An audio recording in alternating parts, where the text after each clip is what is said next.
કે પગાર અમને ટાઈમ ટુ ટાઈમ મળતો નથી અને 22,500 પગાર બોલેલા કાપી કૂપીને પૈસા આપે છે, કોઈ પ્રૂફ નથી, પગાર સ્લીપ બી નથી આપતા, પીએફ અત્યાર સુધી કપાયું છે તો એના બી પૈસા જમા થયા છે નથી થયા એ બી કંઈ એપમાં કે કોઈ જગ્યાએ બતાવતું નથી.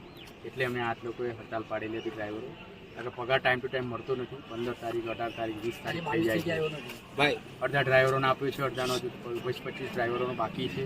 તો આવશે એવું કરીને વાયદા કરે છે. એટલે અમે લોકોએ હડતાલ 100 બસ ઊભી છે. દર મહિને આ લોકો 3 મહિનાથી કે નવી કંપની છે તો આ મહિના ચલાવી લો એમ કરીને 20 તારીખ 22 તારીખ આવી રીતનું અમને ઇસ્યુ કરે છે. બરાબર, મકાન માલિક અમને ખાલી કરવાનું કહી દીધું, ભાડેથી અમે રહીએ છીએ ને અમે બહારના અમદાવાદના, યુપીના, બિહારના બધી જગ્યાના અહીંયા ડ્રાઈવરો છે, બધા ભાડેથી રહે છે.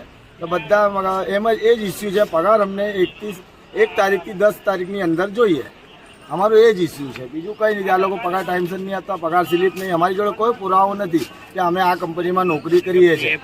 પીએફ, મેડિકલ ઇસ્યુ આ બધું, આઈ કાર્ડ કંઈ નથી અમારી જોડે કે અમે આ કંપનીમાં ડ્રાઈવર છે, સિટી બસ ચલાવીએ છીએ, અમે કંઈ અમારી જોડે પ્રૂફ જ નથી.